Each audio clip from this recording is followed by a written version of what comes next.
Good morning, everybody. Somebody's mic is falling here. Thank you for coming. I apologize for not being able to do this last night. The quicker I'd like to get this thing settled as quickly as I can. Let me tell you a couple things. First of all, apparently there's going to be a vote on the ABM treaty at 9:30 or thereabouts, and then I'm going to begin the Bork hearings at 10 o'clock. And I'm here for two reasons. One, to set the record straight, and two, to get on with my business as chair of the Judiciary Committee. Several matters have been raised with regard to my presidential campaign and the conduct of it, and about my freshman year in law school 23 years ago. And I want to answer all your questions about those matters to the best of my ability. I hope, if we haven't, my staff has for you my entire transcript from law school, from undergraduate school, everything that you would ever want to know about what a brilliant student I was in undergraduate school and graduate school. And the only bad part about all this is my sons are going to find out I didn't do as well as they thought I did. Let me start off and speak to, very briefly, I have no prepared statement, but very briefly to the three matters that have been brought to my attention and I should elaborate on for you. The first is the matter of whether or not in a California speech a year and a half ago, or whenever it was, a year ago, that I quoted Robert Kennedy without attributing it to Robert Kennedy. The fact of the matter is that most of you know, or many of you know, I write my own speeches.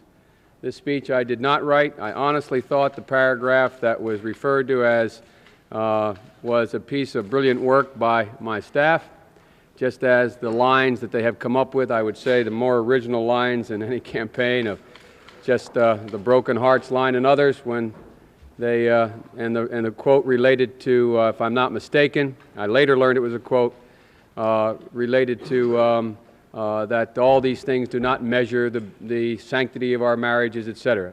I did not know that was a Robert Kennedy quote. My mistake. I'm a great fan of Robert Kennedy's. I should have known it was Robert Kennedy's quote. I did not know that. But it's nonetheless my mistake, number one. Number two, it's been raised that by my opposition that I have used I have paraphrased Neil Kinnock, and it is true I have, and I will continue to, because the sentiment he expresses is a sentiment that in fact I think best expresses what's at stake here about building a platform for people. I made no mistake, in my view, in using the Kinnock quote, and on all but one occasion, to the best of my knowledge, I attribute it directly to Kinnock, or I even went and told a whole story about Kinnock, about how I had this tape, etc., and so on and so forth. At the Iowa debate, at the end of the debate, I did not do what I did at the Florida JJ dinner the week before there, or whenever it was nearby, or last week at the Jefferson-Jackson Day dinner in Pennsylvania. I did not say, to paraphrase Neil Kinnock. I should have, but I was talking about me in there, and I was applying the same exact thing Kinnock said about himself to me, which applied as I said it. Now, there is one thing that I did not, that I think was a matter of my extra exuberance. And I have been making speeches on foreign policy because, quite frankly, I think I'm the most qualified person in the Democratic Party to speak to that issue. And as a part of that process, in the stump speech I've been making, I talk about how I have traveled around the world, which I have, and I have met the leaders from Deng Xiaoping to Sadat, who's obviously passed away, to Helmut Schmidt, who's no longer there, to Margaret Thatcher, who's still a leader. And in the context of one of my speeches, I then went into a comment about, and I said, and then we must build a platform. And I implied clearly, from what I'm told on the tape, I clearly implied, if not said, that a man who is an acquaintance of mine, who I've known for years, Dennis Healy, who's on the tape, sent me the tape. Dennis Healy did not send me the tape. The tape was given to me and apparently several other presidential candidates by by someone who had just been to England covering the English elections. I did not. That was totally inadvertent. Dennis Healy, I do consider a good acquaintance. Dennis Healy, I have great respect for. But Dennis Healy did not send me the tape. What I had been saying in all of it, I said, and I assume one of the reasons why this is so pertinent to me is because Dennis Healy is in this tape. And he talks about Kinnock as being in the tape, if you've seen it, the tape I'm referring to, but you all know what I'm talking about? The tape I'm referring to is a 10-minute advertisement done by the Labor Party at the end of the last election. That's the tape I'm referring to. 10-minute, made by apparently the gentleman who did Chariots of Fire was the person who produced it. And quite frankly, I think there's, you'll all be the judge and the people be the judge. I think there's much ado about nothing. I noticed that when I stand up, I watched two of my presidential contenders stand there and say what all of you have heard me say, first and I think only, that we have a chance to bend history. If you go back and look at the announcement speeches of other candidates, you'll see they said bend history. I haven't even heard anybody say that but me. I'm not running around saying they shouldn't say they can bend history. They can bend history if they want to bend history. In the marketplace of ideas in the political realm, the notion that every thought or notion or idea you'd have to go back and find and attribute to someone, I think is, quite frankly, ludicrous. And if you look at the themes that I've been pushing, and some of you have been covering me, I think you'll find that there are echoes of those themes in other campaigns, which there should be. Nothing wrong with that.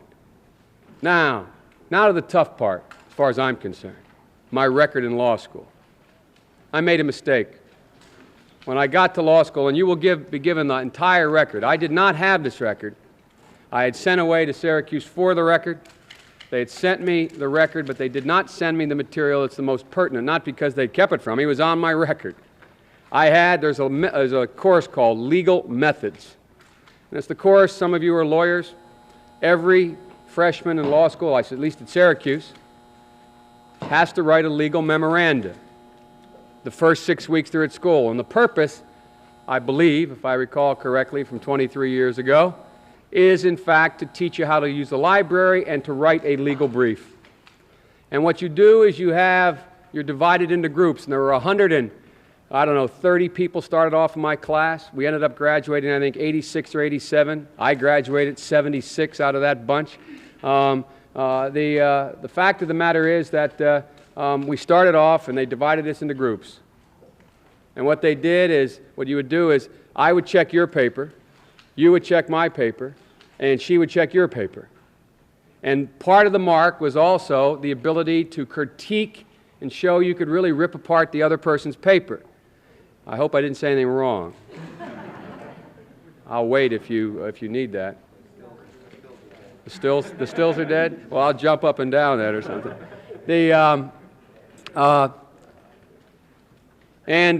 So I wrote a paper. And what I did through that paper, I went and got a law review article. The law review article had within the law review article a number of citations and cases. I took the cases out of the law review article and the footnotes out of the law review article, and I thought what I was doing honestly was the right way to do it, and the representation about what the case said from the law review article. And then at the end of the law review article, when they set out and said, this is what all this means, I wrote that in my paper, what the conclusion of the law review article, and I footnoted it. Now, folks, the footnote, I'm footnoting a law review article in a 15-page paper where I use 5 pages of the 15 pages out of the law review, which refer to the cases. And then as the conclusion comes up, I cite the conclusion, footnote 21, law review article, what page it occurs at the end of this citation. I was wrong, but I was not malevolent in any way. And so this young fella, who apparently somebody's found, some other campaign's found, great, I knew he'll already be around somewhere one day, found, and he went as a good young fella, and he said, hey, professor, this guy didn't do it the right way. Brought it to the professor brought it to the dean said, explain yourself, Biden. And I wrote, which you will get, it's in my record here, I wrote a 2-page letter explaining why I had been so stupid, but that I did not intentionally move to mislead anybody. I didn't. To this day, I didn't. I know I didn't. I did not. I was mistaken, but I was not in any way malevolent. So I asked in the bottom of the letter, I said, Dean, let me speak to the whole faculty and make my case. In a sense, my first trial. And I walked in and I made my case.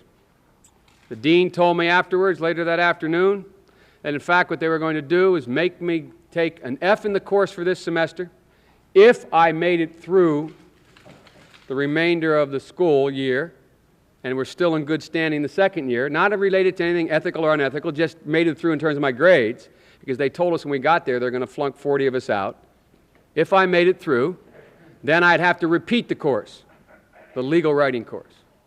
And I'd repeat that course the next fall, and whatever grade I got in that course would be my grade, and they'd strike the F from my transcript. You'll have my transcript also. And you'll see a line from the official transcript. Through that, I went from an F to a B. I often think what would happen if I hadn't gotten that B. I would have been 78 in my class. But at any rate. Now, that's the whole of it. That's it. What you have, what I'll give you. And then the dean wrote a letter. The dean who presided over the matter wrote a memorandum of the file that I'd never seen till yesterday, which said, let me quote the letter, but I'm sure you'll all go through it very closely anyway, as you should. I'm not being facetious, you should. It says, it says, Syracuse University College of Law, December 1, 1965. Hard to believe it's 23 years ago. Almost 23. It says subject, Biden, Joseph R., memorandum, it has written up here. It says, quote, the faculty in a meeting on December 1st, 1965 found that in his required paper in a course on legal methods, Mr. Biden used 5 pages of published law review articles, of 8 published law review articles without quotation or citation. That's precisely right. The 5 pages worth I did not cite. The 6th page I did cite where they had the conclusion. And then he says that the faculty recommended to the dean that his grade in the course be recorded as F, and that this minute be added to his file, and that if he continues in the law school next year, he'll take the course again, or be precise. Make this a required course of, If he continues in law school next year, he must take the required course in legal methods. In conference with Mr. Biden the same day, the dean explained the action of the faculty and the fact that Mr. Biden would have to consider the probable outcome of his application to a character committee to certify for his fitness to practice law. The dean informed Mr. Biden that if his record in the law school was clear, from this point on, the dean would be willing to state to his character committee his opinion that this matter should not stand in the way of his admission. Then upon graduation, the dean who succeeded the deceased dean, that was Dean Karras, Dean Miller, wrote to the Bar Committee in Delaware, Dear Mr. Canby, Joseph R. Biden, Jr. was awarded a J.D. degree from this College of Law on June 2, 1968. He was in regular attendance, not always, while pursuing his studies of law at Syracuse University. Mr. Biden is a gentleman of high moral character. His record reflects nothing whatsoever of a derogatory nature, and there is nothing to indicate the slightest question about his integrity, industry, or ability. August 1, 1968, 20 years ago. So, ladies and gentlemen, I made a mistake. Little did I know I'd be standing before the whole world acknowledging the fact that I didn't know how to write a legal memorandum, and it costing me as much as it's costing me. But I've learned one thing since I've decided to run for president, and I assume one thing. Everything about me is going to come out in the public record. And I've done some dumb things, and I'll do dumb things again. I've done some dumb things as a senator, I've done some dumb things as a lawyer. But what I haven't done, and I suggest to you, is a matter of my character. Go ask anyone with whom I ever practiced law, opponent or friend. Ask any of my colleagues, anyone, opponent or friend. Ask anyone whom I've had a relationship with. And if they tell you Joe Biden is not as straight as an arrow, I'll be very surprised. So, ladies and gentlemen, I've been dumb. I did something very stupid 23 years ago. That's it. Fire away. Biden, Yes. questions have arisen about what you've done more recently than 23 years ago. You say that were all those references to Hubert Humphrey's speeches, to Robert Kennedy's speeches, to John Kennedy's speeches, were all those inadvertent references put in by speechwriters or by Joe Biden? I don't know what all you're talking about. The one I know about, for example, I have, and everyone else, there are certain generic quotes people have used matter of fact, I got a call from a guy who's a friend of mine. I think none of you believe it, but Jesse Jackson. And Jesse called me to tell me, he said, look, Joe, I used the Hubert Humphrey quote about the dawn of life, the whatever, and he said I didn't attribute it and I didn't know it. The fact of the matter is, every time that I have been aware that it has been someone else's quote, I have used it. As a matter of fact, the criticism of me by the press, with good reason, has been in part in this campaign that I quote too many people, that I quote Kennedy all the time, I quote King all the time, I quote Humphrey all the time.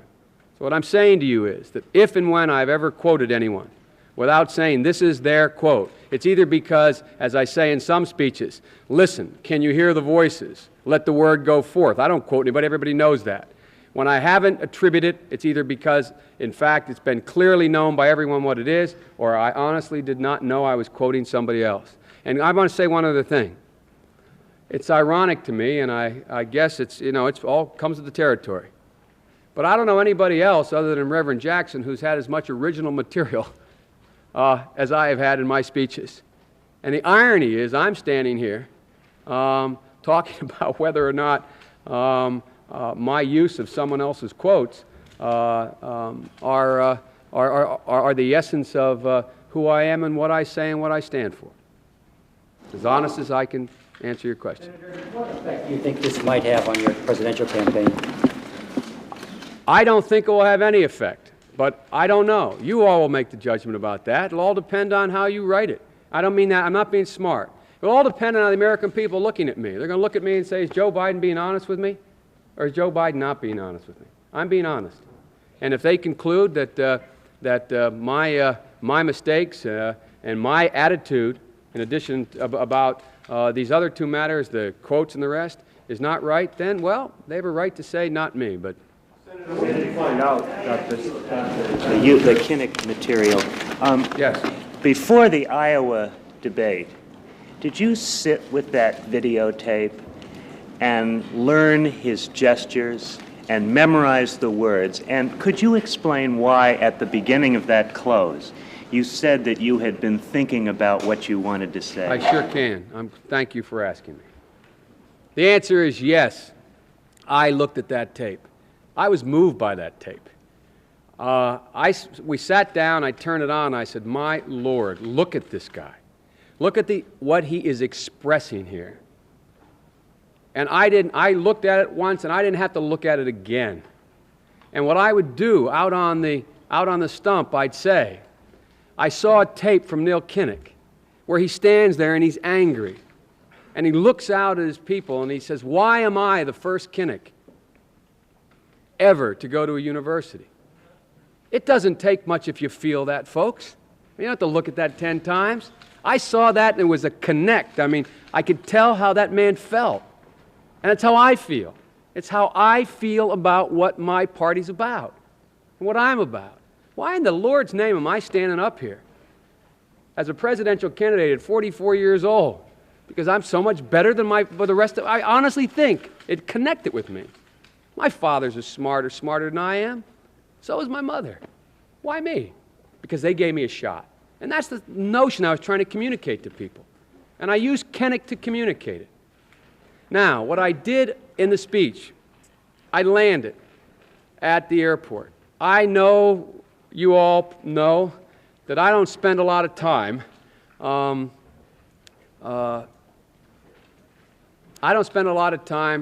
writing speeches. I do them on the back of envelopes. I do them. I mean, I work on them, but I do them. Some of you travel with me, and you watch how I do them. And on the way out to fly out for that debate, which I had to do something the day before, and I'm going out to the debate out in, they call it the joint appearance. And I didn't have a close. And I must tell you, it's, as you've observed, it's hard for me to say anything in 2 minutes. And I didn't have a close, and I got off the plane, and I feel, by the way, that I know the subject matter of these debates. I don't feel like I've been here 15 years. So all I was trying to think of, what do I close with? How do I close? And usually what I do, as you've observed, is I wait till the debate goes on and sees where the debate takes us. So to make an appropriate close, not some canned thing. And so I'm getting in the car, and there's a young man named David Wilhelm who runs my campaign. And I said, David, I don't have a close. And they said, we prepared you 7 or 8 closes. And I said, I don't agree with any of them. They don't have any feeling to them. He said, well, why don't you do what you do on the Kennick thing? That expresses what you mean. And I said, you're right. And I said, you know, thinking about it, that applies to me. And that's honest to God true. What happened? We're riding over in the van. And I said that to, I said to him, that's it. Was he in the van with me? I think he was. And so I got there, and what I should have said, instead of saying what I was thinking about it on the way over. What I should have said, to paraphrase Neil Kinnock, it's the only time I didn't. In all the times I've ever used it. Those same people heard me give this quote. I mean, that audience was made up of people who've heard all of us. They were all everybody's people. At any rate, that's it.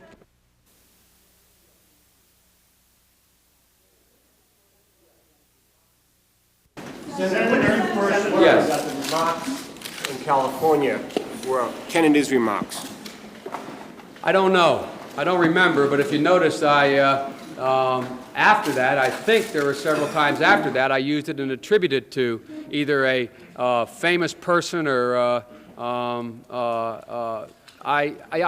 tell you the truth, Nathan, I honest to God don't know. My recollection is in April, when I was traveling with you, you were using those remarks unattributed. Yeah, and I'm telling you, I don't remember when I found that out. Dennis Healy, my recollection, again, I'm not in Wilmington, don't have my material, that a number of times in New Hampshire, you attributed getting the tape from Healy on more than one occasion in some detail. I just acknowledged that to you. I was referring to the one occasion that was out there. I believe what I did throughout this thing is I would mix and move, and I was talking about how I clearly, if I didn't say it, I clearly implied I got it from Healy. The question I have, though, based on those two things, is do you feel you're able to control, to put it in the vernacular, your mouth, that you can think before you talk? Well, I've been in this business for 15 years. I let my record of 15 years versus the transgression that you're referring to stand, and you all can make that judgment. I feel very capable of using my mouth in sync with my mind. Senator, in relation to the law school incident, the memo from the dean stated December 1st of your freshman year. When was the paper? Oh, yeah, I'll give you paper was actually written and handed in October the 18th. And when did school start, sir? I don't remember. September. I mean, it was like 6 weeks into school. I honestly, but you have, I'll give you every one of them, including the paper. I mean, a paper that's marked up, the whole works. I didn't know they had the paper. I'm serious, I'm not being smart. I didn't know that, I didn't think they, anyway. Senator, you say that this issue has been raised by your opponents. Well, do you think that the other I was campaigns told. are out to get you for some reason, or is this I don't have any opinion. The reason I mention that is I was told by it was in print in the Wilmington newspaper where one campaign was asked whether or not they did this, and they said no, another campaign did this, and there was a reference, I'm told, in a Des Moines paper saying that one of the campaigns did this. Look, I'm a big boy. I've been in politics for 15 years. This is not my style. If they want to do it this way, so be it, but it's not my style. I am not very good I don't know.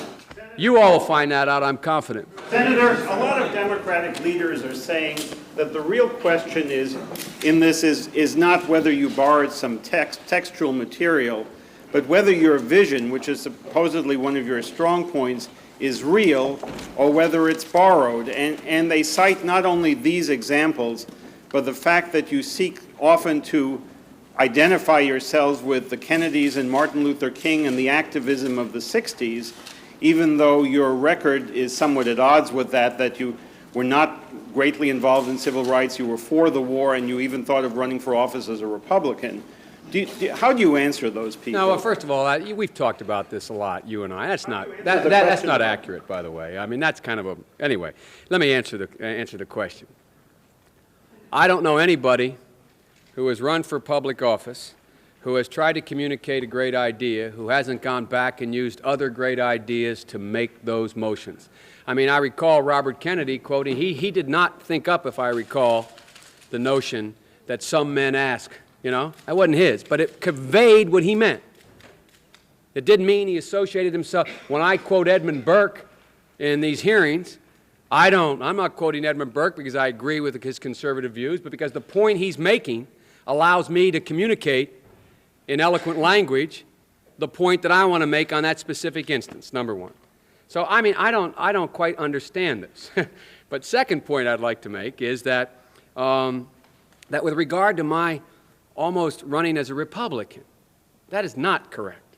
What is correct is that when I got back from law school, my Democratic Party in the state of Delaware had less than an enlightened view on race. The race issue meant a lot to me. I could not bring myself to register as a Democrat. And you had to be 21 back in those days to register. And so I came back to Delaware, and I registered as a decline, independent, because I couldn't bring myself to associate with Richard Nixon and what he, I didn't mean in a personal sense, but what he stood for, that philosophy. And I wasn't comfortable with the Democratic Party, which at that time was more an old Southern Democratic Party. And so I registered independent. In the meantime, I worked for a law firm, clerked for a law firm that was a mainstream blue blood Republican law firm. And they tried to get me to join the Young Republicans. One day I'm sitting there and they asked me they always had the Young Republicans party at their office, Christmas party. And I'm a low man in the totem pole, so I had to go out and get the stuff for the party, for the senior partner. And the next thing I know, they asked me whether I'd consider getting involved and hold office in the Young Republicans. I said, I'm not a Republican. I don't want to be a Republican. And another instance that happened is friends of mine came to me and said, Bill Roth is not going to run. He was my next-door neighbor. He's going to run for the Senate. Why don't you run for the Congress as a Republican? I said, I don't want to run for Congress as a Republican. I don't want to run for Congress. And so that's, this stuff about I was a Republican. Now, lastly, with regard to the 60s. During the 60s, I was, in fact, very concerned about the civil rights movement. I was not an activist. I worked at an all-black swimming pool in the east side of Wilmington, Delaware. I was involved in what they were thinking, what they were feeling. I was involved, but I was not out marching. I was not down in Selma. I was not anywhere else. I was a suburbanite kid who got a dose of exposure to what was happening to black Americans when I, in my own city, worked there, the only white employee, as the only white lifeguard in this 13 or 14 lifeguards, to find out that many of these guys lived in that city their whole life, a small city, and never knew a white man. It was a revelation to me, and it appalled me. And I was 29 when I ran for the Senate, folks. Other people were marching, carrying banners. I was down here voting against the war. I came down here at 29 years old. So, the war was still on. So this notion that I wasn't involved, that I supported the war, I was not out. I am not, as you probably all figured out about me. I don't like dirty campaigns. I am not culturally one of those guys who likes to, I don't fit very well I'm not a joiner. I don't go out, I was out of sync with. By the time the war movement was at its peak, when I was at Syracuse, I was married. I was in law school. I wore sport coats. I was not part of that. I'm serious. What y'all don't seem to understand is some of you. I think you understand it. I don't think you're really being, well, I won't characterize it. But, there was a 4-year period there, folks. There's light years. When I was on the college campus, those of you who go back with me, 1961 to 65, Vietnam was like Nicaragua is now. We all said that's kind of stupid, but it's going to end. But you don't see many people marching on campuses. Go up to my son's campus in Philadelphia, or go down south, or go out west. It's nothing like the anti-war movement. That's about where Vietnam was in 1963, and 64, and 65. So I find y'all going back and saying, well, where were you, Senator Biden, at the time? You know, I think it's bizarre. I think it's bizarre. And then when the movement did catch up, I was a 23-year-old guy, married. And look, you're looking at a middle-class guy. I am who I am. I'm not big on flak jackets and tie-dye shirts and, you know, that's not me. I'm serious. But that's the period. So anyway, I want to get this straight, man, because I keep getting asked this all the time, and I'm not going to get this many in your room again until I'm inaugurated. So, you know, the second thing is, when I got finished law school, I came back. The most important thing to me in my life is my family. And I got back and I was going to have a baby. Flat out. That's what was important to me. And I was going to take the bar exam, which was a bear. You know, I mean, I hated law school. I really did. But by the way, go out and ask anybody in Delaware whether you think I was not a good lawyer, and ask any client I represented whether they think they didn't get their money's worth, and ask anybody in Delaware that ever watched me try a case to tell me that I wasn't a good trial lawyer. Go find anybody. I was a good lawyer. I am a good lawyer. If you want to find out more about that, come down at 10 o'clock, down at the hearing. So, you know, folks, I don't understand this. And how many other people, 29 years old, did something about the war? I'm the guy who asked the Foreign Relations Committee, when Gerald Ford said he had a plan to end it, I remember, and some of you will remember, I looked at Senator Mansfield. I said, why don't we ask to go see the president and ask him what the plan is? They said, well, no one ever does that. And I said, well, why not? And I remember Jack Javits standing there and saying, well, it's not a bad idea. Let me call Henry. They called Henry Kissinger. And we all went down, I think, if not the first time, one of the few times in history that the entire Foreign Relations Committee went down and sat with the President and with the Secretary of State. And everybody played patty cakes. Everybody went down and said, yes, Mr. President, no, Mr. President. And they were very polite. And I was young. I was 30, I guess, then. And I'll never forget, and you asked some of my colleagues who were there, I said, and I remember being scared to death saying it, I said, I'm begging the President's pardon, Mr. President, but if the President were the senator from Delaware, I expect the President would expect me to ask the President this question. I was a fool. I mean, I was so nervous asking the question. But I said, Mr. President, what is the plan? With all due respect, I've heard this all my career. What is the plan? I did more in that meeting than a lot of people did that marched. So I don't take a back seat to the notion that somehow I did not go on the line. Other people marched. I ran for office, got elected to the United States Senate at 29, and came down here and was one of those votes to help stop the war. And I'm proud of it. Hasn't this issue undermined your credibility on Judiciary Committee during the board hearings? I think what you should do is you should ask any of my colleagues, Democrat or Republican, whether they think it's undermined my ability to do the board hearing. I invite you to do that. I will not characterize it. Anyone, from Senator Humphrey to Senator Thurmond, Senator Simpson. Call up Simpson, ask him.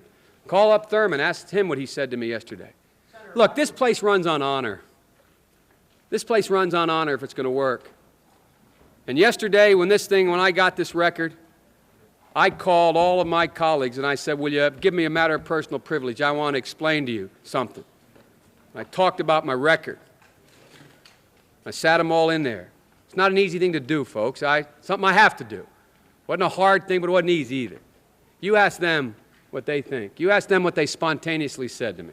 So I don't think it undermines. The only thing that will undermine my ability to run the board hearings is if it turns out I don't know what I'm talking about on the issues. Yes. Senator, much of what is being discussed in the Bork hearings are Bork's statements and writings of 20 years ago. Does this incident give you a new perspective on that? No. I know about. Look, folks, I assumed all along this was going to come out. New York Times asked for our records. I'm going to give them all my records. I called to get them. You know, you all would not look and say, gee, he's got an F with a line slashed through it and then a B above it. I wonder why. I guess we're not going to ask any more about that. The answer is no. What the Bork hearing is about principles. Bork I find to be an honorable man. If you listen to my questioning to Bork, I've asked Bork about matters of principle upon which we disagree. I think we disagree. And, you know, I mean, anyway, yes, Mr. Bodie.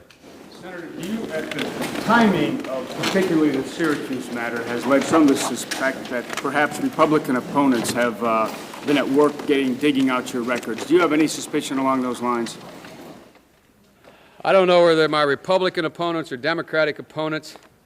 All I know is that it is somewhat coincidental that you all have been writing that Biden's first primary is the Bork nomination.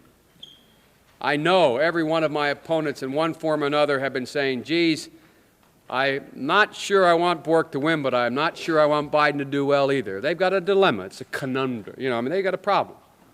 And so everybody, I think that it is not purely coincidental that on the day, I want to tell you, Ken, it's somewhat unsettling to see you on the air. I didn't say you did anything wrong with me, but the day before my hearing, a guy who values his honor above everything else saying, whoa, look at this. I make the top of the news. Isn't that interesting? And I went around and spoke to almost all your editorial boards, made my case on the merits, and I find in one of the major magazines, which is appropriate, you did the right thing. I got my comments on Bork, which you're all basically saying, hey, the guy's doing pretty well. I'm being presumptuous. But I think, let me put it this way, people aren't saying, you all sort of wrote beforehand that I was somehow going to leap over, you know, the stage and grab him by the jugular or something. I mean, that's I think was your you in an editorial sense. So right in the middle of this, I get this big box about Biden and Kinnock. I don't think it's coincidental, but I tell you one thing.